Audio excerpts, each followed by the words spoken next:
এইখানে দেখো একটা বড় বট গাছ আছে। দেখো এখানে মানুষরা কত সুন্দরভাবে জ্বালানিগুলোকে একভাবে বেঁধে নিয়ে যাচ্ছে। এখানে কোথাও ময়ূর বসে, তো সেই ময়ূরই আর কি দেখতে যাচ্ছি। ওই জন্যই সাইকেলের উপরে শুয়ে রেস্ট নিচ্ছে। 1-1.5 কিলোমিটার আর কি জঙ্গলের ভিতরে এসছি। তো আমরা আপাতত একটা পুকুরের সন্ধান পেয়েছি গুগল ম্যাপ দেখে দেখে। এই যে কত ফুল ধরেছে, ফুলগুলো খুবই সুন্দর সেন্ট। কুচি কাঠি দিয়ে শাল পাতা তৈরি করা হতো। এই যে ওই ঢিবে এই যে গর্ত আছে না, এই গর্তের ভিতরে অনেক সাপ বসবাস করে। ওটা হচ্ছে টিয়া পাখির বাসাটা। সো হে গাইস, আমি অনুপ কুন্ডু, তোমরা দেখছো আমার ভিডিও, আমার চ্যানেল স্মাইলিং অনুপ। তো আগে একটা ভিডিও করেছিলাম যেটা আপলোড হয়ে গেছে, তোমরা সেটা দেখেছো। তো আবার একটা ভিডিও করার জন্যই নতুন একটা জায়গায় এসেছি। তো সেটা হলো ধানসিমলার জঙ্গল বা সোনামুখী যে জঙ্গলটা বলো। তো এই জঙ্গলটা অনেকটা জায়গা জুড়ে বিস্তৃত। অনেকটা জায়গা বলতে অনেক একর জায়গা জুড়ে বিস্তৃত, প্রচুর বড় এরিয়া। তো এখানে হাতি মানে মাঝে সাঝেই হাতির উপদ্রব শোনা যায়। বড় জরাতে সোনামুখীতে হাতির উপদ্রব শোনা যায়। তো যাই হোক, এখন আপাতত হাতির উপদ্রব কোনো শোনা যায়নি।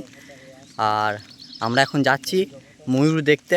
তো এখানে আমি একটা আমার দিদির বাড়ি এসেছিলাম।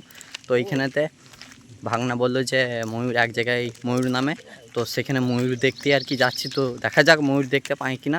এইদিকে পরিবেশটা দেখো, চারদিকটা সবুজে পরিপূর্ণ। মানে জল হয়েছে যেহেতু কিছুদিন আগেই, তো এর আগে শীতকাল ছিল, সব পাতা আরে ঝরে গিয়েছিল। এখন জল হয়েছে যেহেতু নতুন পাতা বেরিয়েছে। চারদিকটা পুরো সবুজে পরিপূর্ণ, যেই দিক দিয়ে তাকাবে সবুজ আর সবুজ।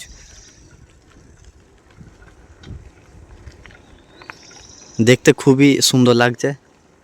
তো আমরা এখন একটা জায়গায় যাচ্ছি যেখানে নাকি ময়ূর আসে। আমার পিছনেরটা হচ্ছে আমার ভাগনা, তো বলেছে নাকি এখানে কোথাও ময়ূর বসে। তো সেই ময়ূরই আর কি দেখতে যাচ্ছি। তো ময়ূর এসছে নাকি, বলছে ময়ূর না দেখতে পেলে ময়ূরের পালকগুলো আর কি দেখতে পাবো। তো আমরা প্রথমে মেন রোডে ছিলাম, মানে পিচ রোডেতে ছিলাম। পিচ রোড দিয়ে আর কি আসছিলাম, সাইকেলে 3 জন মিলে আসছিলাম।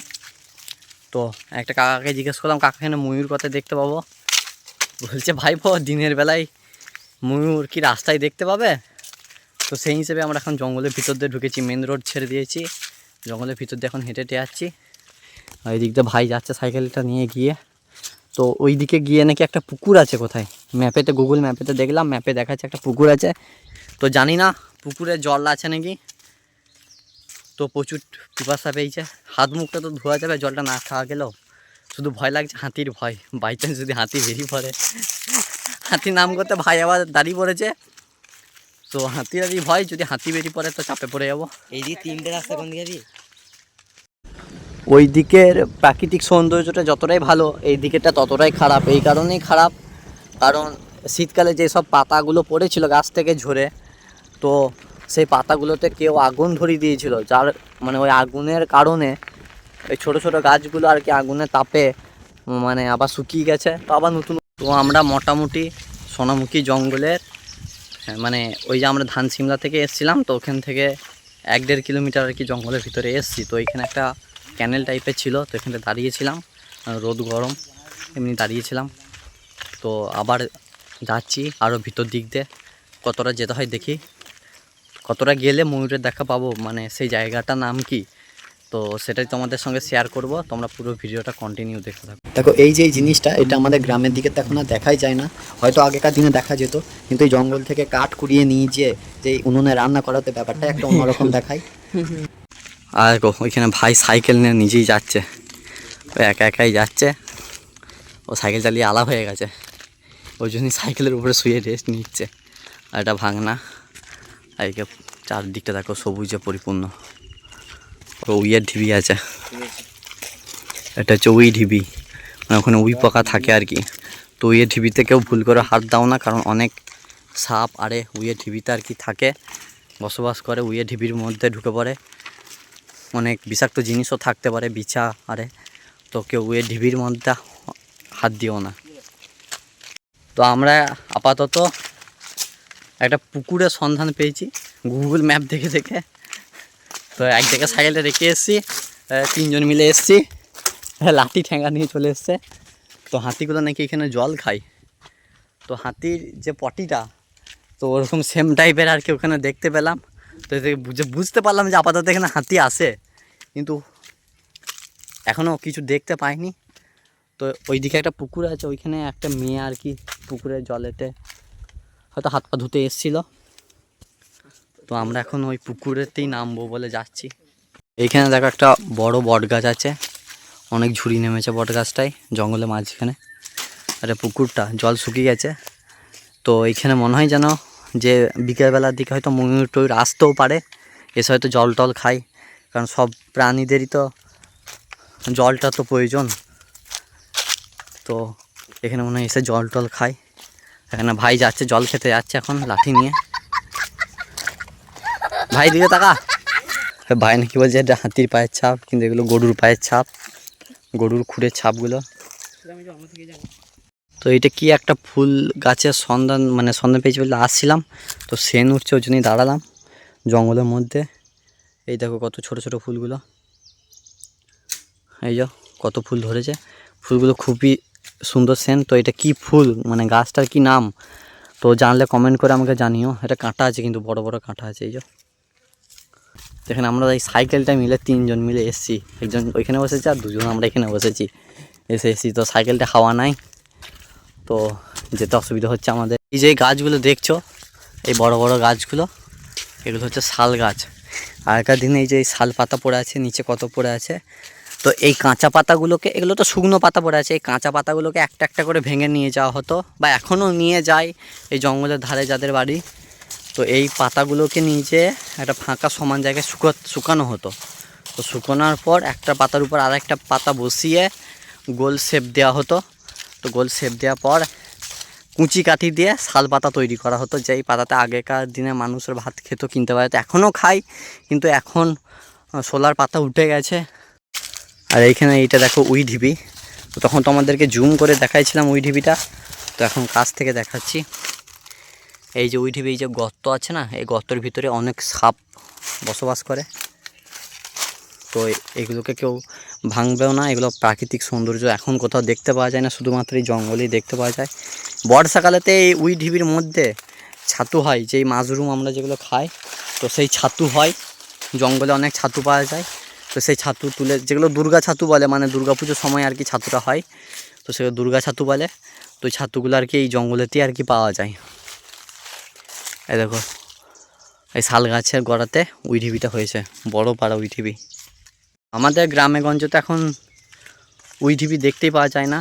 যাদের মাটির বাড়ি আছে বা মাটির কোনো কিছু জিনিস আছে বা কাঠের জিনিস আছে, হয়তো বর্ষাকালেতে উই মাটি দেখা যায়, উই পোকা হয়তো খুব অল্প পরিমাণে, প্রায় বিলুপ্তি পথে, কিন্তু এই জঙ্গলেতে দেখা যায়। শহরের দিকে তো দেখাই যায় না। আর এইখানে দেখো ও ম্যাজিক খেলা দেখাচ্ছে, টানাও করে ম্যাজিক খেলা দেখাচ্ছে। তো যাই হোক, 3 জনে মিলে এসে অনেক মজা করলাম। তো ফাইনালি ময়ূর এখনও দেখতে পেলাম না, তো আবার রিটার্ন করছি। দেখা যাক ওইখানে কিছু দেখতে পাই নাকি। তো ওইখানে খালেতে কিছু একটা পড়েছিল, আসার সময় দেখতে এলাম। তো দেখা যাক ওই খালেতে কি একটা কোনো প্রাণী আই থিঙ্ক মনে হচ্ছিল। তো কি প্রাণী সেটা দেখা যাক, হয়তো কোনো গরু, মোষ বা ষাঁড় হতে পারে। তো সেটা দেখবো, তোমাদেরকেও দেখাবো, তোমরা পুরো ভিডিওটা দেখতে থাকো। তো বাড়ি আসছিলাম, তো আস্তে আস্তে আরেকটা জিনিস দেখলাম, যে জিনিসটা এখন বিলুপ্তির পথে। টিয়া পাখি মানে হচ্ছে বন্য প্রাণী। তো আইনতভাবে টিয়া পাখি বাড়িতে পোষা, মানে খাঁচায় বন্দি করে রাখাটা হচ্ছে আইনত অপরাধ, কারণ টিয়া পাখি হচ্ছে বিলুপ্তি প্রায়। তো ওই বনেতেই একটা শাল গাছের ভিতরে একটা টিয়া পাখির বাসা দেখতে পেয়েছি। মানে টিয়া পাখি তো একটা গাছেতে গর্ত করে বাসা করে, তো সেটাই দেখতে পেলাম এখানে একটা গাছেতে। তো তোমাদেরকে সেটাই দেখাচ্ছি, চলো। এই দেখো এই শাল গাছটা আছে, ওই যে ওইখানটাতে, ওটা হচ্ছে টিয়া পাখির বাসাটা। হয়তো টিয়া পাখি নেই, আমি অনেকক্ষণ ধরেই দাঁড়িয়ে আছি, কোনো পাখি হয়তো বেরোতেও দেখলাম না বা ঢুকতেও দেখলাম না। থাকতেও পারে, হয়তো বাইরে খাবারের উদ্দেশ্যে গেছে, সবসময় তো ওরা আসবে না, দিনের বেলায় বিকালবেলার দিকে আসতেও পারে। তো দেখা যাক, যতক্ষণ বসে আছি রোদে গিয়েছিলাম, এই ছায়াটাতে দাঁড়িয়ে আছি, দেখা যাক পাখিটা আসে কি না। আর ওইখানে দেখো ওরা 2 জন, একজন গেঞ্জি খুলে বসে আছে, ওরা রাস্তায় বসে গেছে। সবাই গরমে হাঁপাচ্ছি, কারণ জঙ্গলের ভিতরে অনেকটা গিয়েছিলাম, টায়ার্ড হয়ে গেছি, মানে আলা হয়ে গেছি, জল টিস্টা পাচ্ছি। জঙ্গলের মধ্যে কোনো ইয়ে থাকেনি, মাঝখানে একটা গ্রাম ছিল, তখন তো এটা হচ্ছে সোনামুখী বনটা, মানে ধান সিমলা বা সোনামুখী। এটা হচ্ছে যে একটা ব্রিজ, মানে খাল টাইপের। এখানে জলটা ওই দিক থেকে আসছে, আই থিঙ্ক দুর্গাপুর থেকে ওই দিক দিয়ে জলটা আসছে। দুর্গাপুরই হবে, কারণ দুর্গাপুরে ব্যারেজ আছে। তো সোনামুখী, বড়জোড়া, এই দিক দিয়ে বড়জোড়া, দুর্গাপুর, এই দিক দিয়ে ব্যারেজ থেকে জলটা আসছে। তো এটা হচ্ছে খালটা, আর এই দিক দিয়ে আমরা গিয়েছিলাম অনেকটা। এইখানে একটা জিনিস দেখলাম, এটা একটা হচ্ছে যে গরু বা ষাঁড়, হয়তো এই পাড়েতে চড়ছিল, দিয়ে ঘাস খেতে খেতে হয়তো জলে পড়ে গেছে, দিয়ে নাকে মুখে জল ঢুকে গিয়ে হয়তো মরে গেছে, বা ওই দিক থেকে আরও দূর থেকে হয়তো ভেসে ভেসে এসছে। তো যাই হোক, এইখানটায় আটকে গেছে। তো আমি ভিডিওতে দেখালাম না, ফেসবুক বা ইউটিউবের গাইডলাইন্সের বাইরে আছে, তো দেখালাম না। এখানে ভিউ পয়েন্টটা ব্যাপক, সত্যি অসাধারণ। সোজা ব্রিজটা চলে যাচ্ছে, এই দিক দিয়ে গাছ, এই দিকে গাছ, এই দুটো বট গাছ আছে। এখন তো বট গাছ দেখতেই পাওয়া যায় না, সবাই গাছ কেটে দেয়, ঠিক আছে। তাও অনেকটা ছাওয়া দিচ্ছে, শান্ত পরিবেশ, মানে ঠান্ডা, জিনিসটা অনেকটা ঠান্ডা। তো এখানে এসে বসেছি আপাতত। তো আজকের ভিডিওটা এখানেই শেষ করছি, দেখা হচ্ছে নেক্সট কোনো একটা ভিডিওতে। আর রোদে অবস্থা খারাপ হয়ে গেছে, সব ঘেমে একাকার। চ্যানেলটা সাবস্ক্রাইব করে দিও। টাটা সবাইকে।